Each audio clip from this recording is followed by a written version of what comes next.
আজকে বানাবো বোয়াল মাছ। সবার আগে মাছের টুকরোগুলো ভালো মতো করে ধুয়ে তারপর হলুদ আর লবণ দিয়ে ম্যারিনেট করে কিছুক্ষণের জন্য রেখে দিলাম। ততক্ষণে একটা পেস্ট বানিয়ে নেব। সামান্য সাদা সর্ষে, কাঁচা লঙ্কা, রসুন আর আদা দিয়ে একটা স্মুথ পেস্ট বানিয়ে নিলাম। রান্নাটা সম্পূর্ণ সর্ষের তেলেই করব। এক এক করে সবকটা মাছ ভালো মতো ভেজে তুলে নিলাম।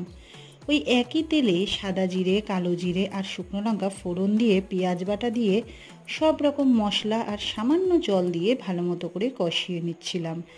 টমেটো পেস্টটা দিয়ে আবারও একটু কষিয়ে নিলাম আর করে রাখা ওই স্মুথ পেস্টটাও দিয়ে দিলাম। এবার সম্পূর্ণ মশলা ভালো মতো কষিয়েছি যাতে শুকনো হয়ে আসে। তারপর দিয়ে দিয়েছি গরম জল। যেই ঝোলটা ফুটে উঠবে মাছগুলো দিয়ে দেবো আর নামানোর আগে একটু শাহি গরম মশলা দিয়ে রান্নাটা নামিয়ে নিলাম। খেতেও কিন্তু অপূর্ব।